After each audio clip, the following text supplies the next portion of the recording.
Question number 6.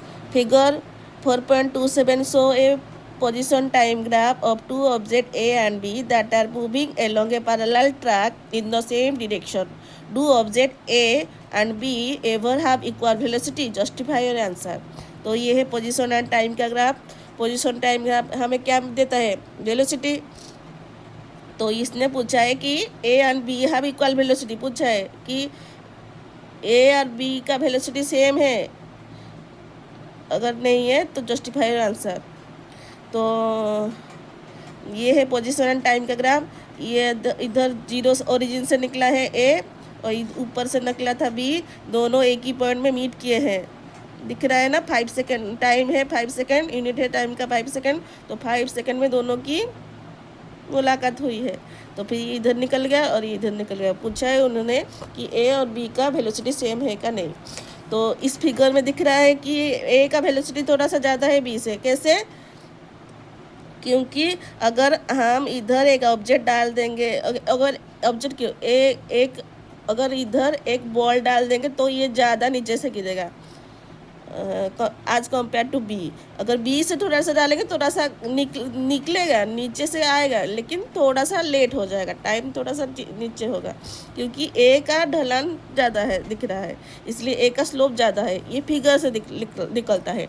लेकिन हम निकालेंगे इधर बी पॉइंट से इधर एक ये इसका परपेंडिकुलर है. ये इसका बेस बी पॉइंट का और ये इसका परपेंडिकुलर है और ए का परपेंडिकुलर इधर है और बेस दोनों की साइज सेम है. इससे दोनों की सेम बेस है, लेकिन परपेंडिकुलर ए का ज़्यादा है बी का कम है. तो कैसे निकालेंगे? पहले पोजीशन एंड टाइम ग्राफ से हमें क्या मिलता है? वेलोसिटी.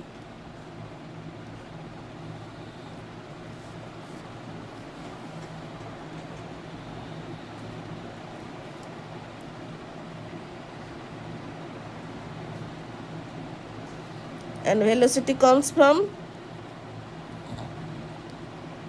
slope. स्लोप कैसे निकलता है? स्लोप है tan थीटा. tan थीटा कैसे है? अगर एक राइट हैंड ट्रायंगल बनाएंगे इधर ऐसे, ये है बेस है, ये है हाइपोटेनस और ये परपेंडिकुलर. तो ये बेस होगा P बाई B होगा. तो ऐसे हम नीचे से देखेंगे स्लोप ऑफ A और स्लोप B. तो स्लोप A में P by B A, P by B छोटा b, ये भी छोटा b, P by B A, P by B B. तो इन दोनों में से बेस तो दोनों की सेम है, दिख रहा है ना, दोनों का सेम है. लेकिन जो हाइपोटेनियस जो परपेंडिकुलर है ए का थोड़ा सा ज़्यादा है बी से, इसीलिए इसका वेलोसिटी से थोड़ा सा ज़्यादा होगा बस. तो ये ग्रेटर देन कर देंगे, इसको ग्रेटर देन कर देंगे. तो velocity of A is greater than velocity of B. तो do object A and B ever have equal velocity? No, the object A and B don't have equal velocity because A have more velocity than B. बस. Question 7. A graph in figure 4.28, ये 4.28 है, ये भी position and time का graph है. तो a graph in 4.28 so the change in position with the time for two object A and B moving in a straight line. ये भी straight line से निकला है और ये भी तो स्ट्रेट लाइन से जा रहा है. तो ऐसे जा रहा है, थोड़ा सा इनिशियल और फाइनल दोनों की सेम है. ये 0 से निकले हैं और ये 10 पर पहुंच गए हैं. टाइम 10 है ना, तो 10 सेकेंड में इधर पहुंच गए. तो a figure a graph is a graph in the figure 4.28 so the change in the position of with time for two object A and B moving in a straight line 0 to 10 second, 0 से 10 second तक straight line में जा रहे हैं। Choose the correct option. तो option correct का है, 4 option है। द एवरेज वेलोसिटी पूछा है, एवरेज स्पीड पूछा है, और एवरेज पहले में पूछा है average the average velocity of both over 10 second time interval is equal since they have same initial and final point. ये करेक्ट है या फिर रॉन्ग है? ये करेक्ट है, क्योंकि इनिशियल और फाइनल दोनों की सेम है, इसीलिए उनका जो भी एवरेज वेलोसिटी है वो सेम होगा। क्योंकि एवरेज वेलोसिटी का फॉर्मूला क्या है? Average velocity total displacement divided by total time interval. तो टोटल डिस्प्लेसमेंट दोनों की सेम ही है, ए और बी स्ट्रेट लाइन में है, तो जो भी इसका और इसका इनिशियल और final displacement depend upon initial and final point. तो ये दोनों की इनिशियल एंड फाइनल पॉइंट दोनों की सेम है, इसलिए उनकी डिस्प्लेसमेंट जो है जो सेम ही होगा। तो ये पहला ऑप्शन करेक्ट है, करेक्ट। फिर दूसरा ऑप्शन है the average speed of both over 10 second time interval are equal since they cover equal distance in equal time.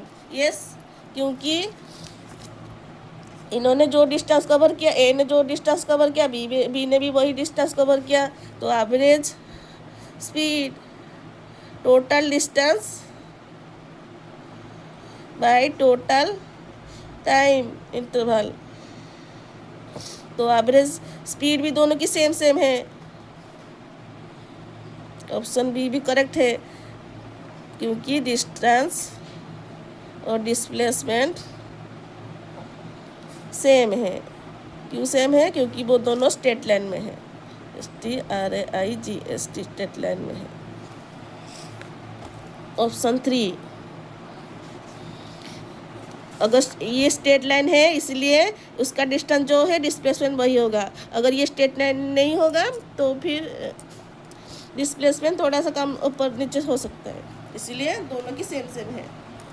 The average speed of A over 10 second time interval is lower than of B since it cover a shorter distance than B in 10 second. Lower नहीं होगा, same होगा। और ये option wrong है, 3 वाला। 4 भी wrong है, क्योंकि वो ग्रेटर पूछा है, तो ये भी नहीं हो सकता। तो ऑप्शन 1 and 2 आर करेक्ट। तो 7 में ऑप्शन 1 and 2 आर करेक्ट।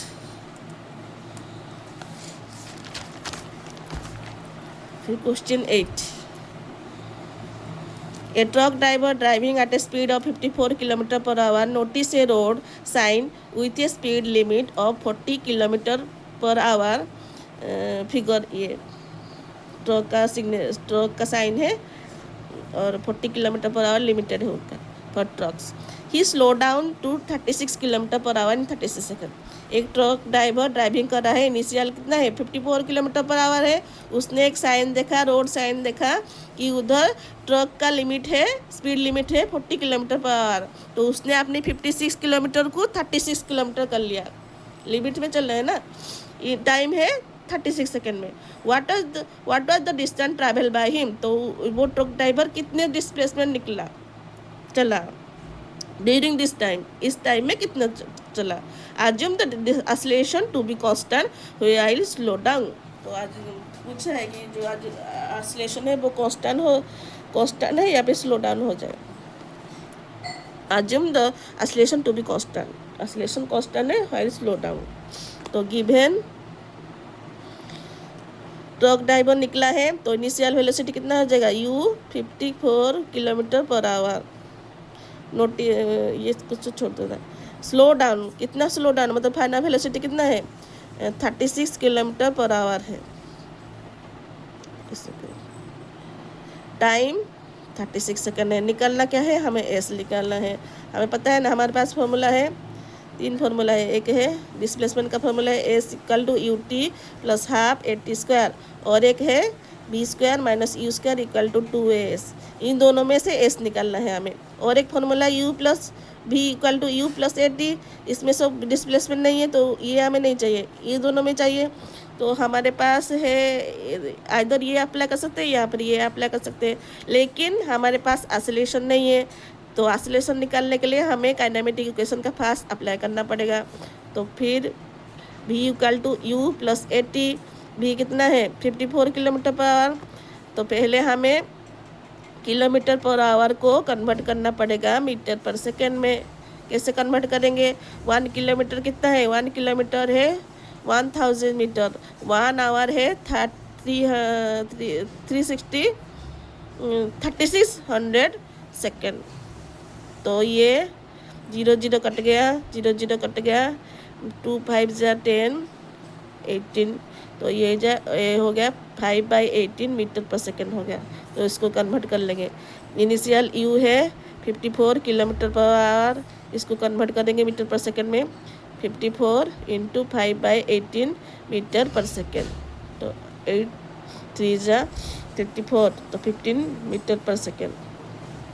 इससे फाइनल वेलोसिटी को कन्वर्ट करेंगे। इतना है 36 किलोमीटर पर आवर है, उसको करेंगे 36 × 5/18 मीटर पर सेकेंड। 18 2 36, तो 10 मीटर पर सेकेंड निकाल लेंगे। अप्लाइंग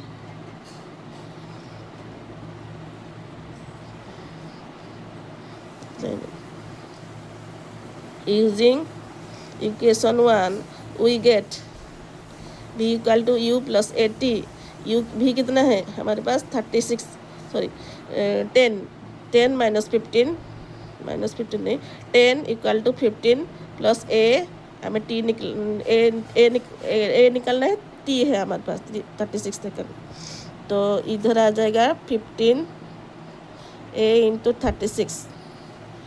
तो 10 में से 15 चला जाएगा तो -5 ए 36 सेकेंड। तो ए हो जाएगा -5/36 सेकेंड। मीटर पर सेकेंड है, यूनिट पे चेक कर लेंगे, मीटर पर सेकेंड। तो ये हो जाएगा मीटर पर सेकेंड डिवाइडेड बाय सेकेंड। तो एक्सीलरेशन का यूनिट है मीटर बाय सेकेंड स्क्वायर। तो हमारा ए निकल गया -5/36 मीटर पर second square. Using second kinematic equation we get s equal to ut plus half at square। u है हमारे पास कितना 15 into 36 plus half into -5/36 into 36 into 36। Unit का बाद में चेक कर लेंगे, यूनिट तो मीटर में आएगा। ये 36 ये कट जाएगा। तो ये है 15 into 36 plus minus half into 36। तो हम एक 36 बाहर निकाल लेंगे क्योंकि दोनों के पास कॉमन है ये। तो 15 -5/2।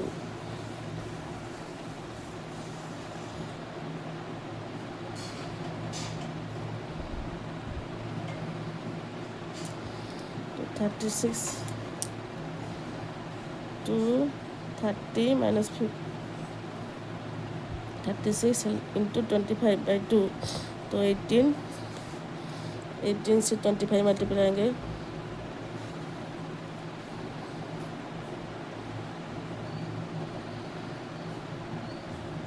450। तो ये हो जाएगा 450 मीटर। डिस्प्लेसमेंट का यूनिट मीटर है, तो आंसर 450 मीटर। चेक कर लेंगे 450 है कि नहीं।